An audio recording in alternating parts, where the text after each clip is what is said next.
Hello and welcome to another Demon 212 PS3 review. Today I'm going to be taking a look at Modern Warfare 2, which if you've never played it before, it's a first-person shooter, and it's of course the 8th game to bear the Call of Duty label. I'll be honest right away, there's many people probably thinking, what the hell, he said he wasn't going to review this, he hates Call of Duty. I do hate Call of Duty. I've yet to like a game until this one. I didn't even like the first Modern Warfare, but I actually really do like this one, and I'll explain what I like about it. And basically, I might as well say, if you like the first Modern Warfare, buy this one, you're going to love it. If you don't want to know anything about spoilers or anything like that, then switch off now. So anyway, at the start, you'll find that the menus have actually been very simplified. You've got Special Ops, which I'll show off some of them. You've got Campaign, and then you've got Multiplayer. Now, the multiplayer is actually offline as well as online, which is a very good thing. You've got 4-player split screen, and it's just something that I'm so glad they've finally brought it back, because it's something I hated about the first Modern Warfare, that there wasn't any of that. Choosing Campaign though, you've got the options where you can choose like custom controls and like crosshairs and stuff like that. I think there's crosshairs, to be fair. I honestly can't remember if crosshairs are a selection. But then you've also got Mission Select, Resume Game and New Game. So I'm just going to skip into a couple missions in, so because of the loading, which does take forever and a day, even on the PlayStation, because there's no install, I'm just going to actually cut past it.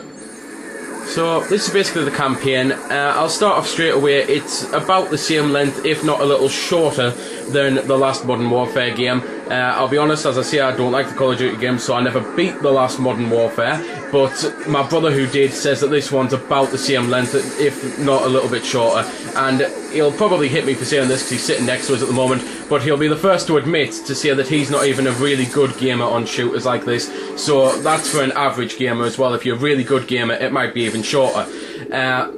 It's basically, though, the type of thing that you'd expect, really, for a campaign mode like this. There's sections where you're in vehicles, which I'll do my best to show one of those off at the end of the vid. And then it's just basically running around doing objectives. So, like, for example, there's some missions on this where you have to be a bad guy. You have to pretend to be a bad guy, that is, and, like, shoot civilians and that.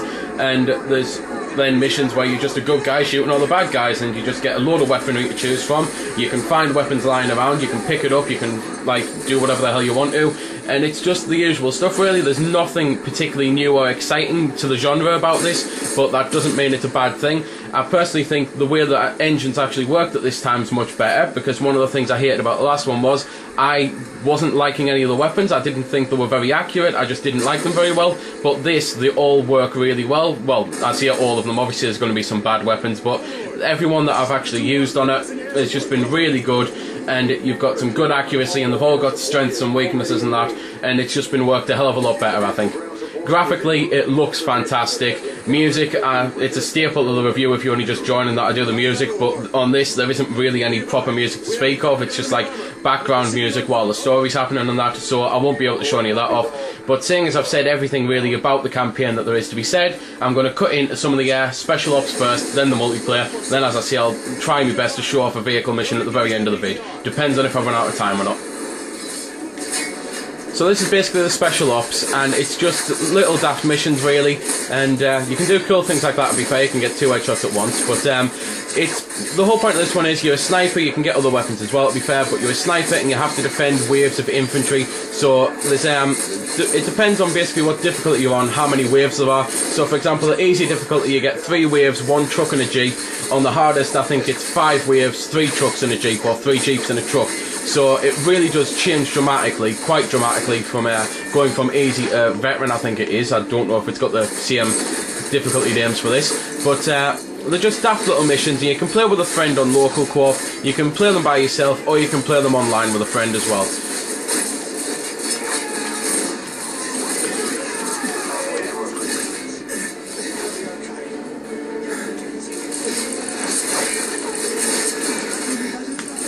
When you're playing with a friend, you can actually get a bit of help from him, because he can basically heal you when you're bleeding out and stuff like that, so it's probably best to actually play them with a friend, to be fair. But there's not really much special about them. They're there, and it's the type of thing that you can have a bit of fun with them, but really if you're going to want to play the game, you're either playing the campaign or the online multiplayer, the proper online multiplayer, which I'll just cut into some of that now. So this is basically the online menus. I've went on here because it's got everything that you'd expect it to have. First, the barracks. You go into the barracks, you've got challenges, and the challenges are the same pretty much as on the last game. So it's things like run a mile, it's level up, like get a load of kills with a certain weapon and stuff like that. Then you've got accolades. If I just quickly exit out, you've got accolades, which are basically, it's things like, well, for example, that is get the most headshots online, on an online game, get the most kills from behind. There's things like get the most helicopters and stuff like that. Then if I go back out again, there's leaderboards and prestige. Prestige is the same as it is last time. You basically, after you get to a certain level, you lose all your levels, but you get bonuses for doing it, and you can keep going round. And I don't know, to be fair, that I don't think anyone will know if the maximum prestige is 10 again. I think it was on the last one, so I don't know if they've increased that or shortened it or anything, because quite frankly, seeing as it is the dates came out, I'll be gobsmacked if anyone's even prestige once, let alone like 10 times or something. From there, though, you've then got create a class, and the create a class is just basically you can put your perks on, you can change your weapons and that. Perks are just things like, well, for example, on the bottom right there, we've got lightweight, which allows you to move faster. There's commando, which increases your melee distance. Marathon, which is unlimited sprint. You can get faster reloading. You can just get all sorts of things like that. But the only problem with the perk system is it's definitely there to favour the people who can play the game a lot, because you simply get them by playing the game and killing and stuff like that. So whoever can play the game more and gets really good at the game is going to get better perks, and the better perks they get, the stronger they get. So if you only just starting to play the game, you're going to get your ass kicked, quite frankly, because you've got nothing and they've got everything. So anyway, onto some footage, and then as I say, if I've got enough time, I'll show the snow speeder section off, because it's really cool. Rangers lead the way. So this is basically the online. It works how you'd expect it to do. There's all sorts of different modes. There's things like team deathmatch, there's mercenary team deathmatch, which means that I'm pretty sure no clans. There's capture a flag, capture a zone, there's freefall, just all sorts of stuff like that. This is actually one of the few games I've ever noticed to have major lag on the PlayStation. The last game, everyone was saying how it was laggy as hell, but it turned out to just be the 360 version, and even my 360 owning mate had to come over here and play on the PlayStation version just because of how bad it was. But this one, there has been some pretty bad lag, so I hope they get that sorted. Joining can also take forever and a day, despite there being so many people playing it. It's just taken 20 minutes almost to actually get a game. I've had to try all sorts to get a game and joining different modes and that, and it just crashed out and things like that, so it can be a bit annoying.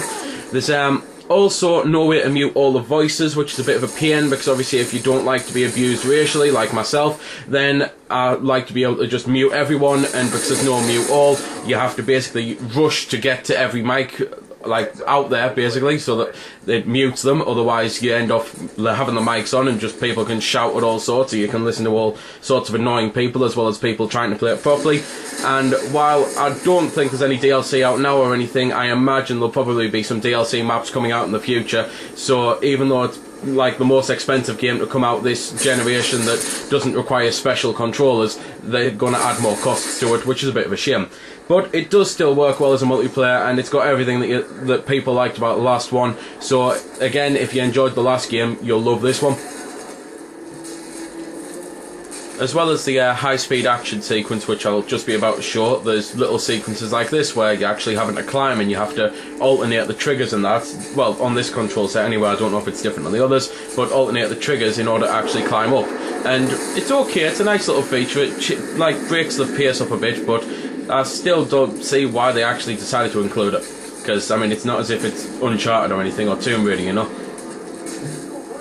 So this is the cool snowmobile section. The controls work really well, and you can get a gun, as you might be noticing there, and you can use your gun in that to fire. And it's just a really cool, nice little section. Few quick things that I haven't mentioned that I've just realised. The health works the same way it always does on Call of Duty pretty much. There's no med packs or anything, you just have to hide for cover once you get hurt. There are new perks, in case you were wondering, and there's also these new things that you can get for example, there's Copycat, where if you die so many times online, you can take someone's class because they're like the last person who killed you, because it assumes that they're better than you. So it kind of balances the multiplayer out, but it still pretty much does favour those who play it more. So there we go then. That's been the review. I hope you found it helpful. I don't score the games because that's based purely on opinion, so instead I'll leave you to make your own mind up. So until next time, this has been Demon212, signing off.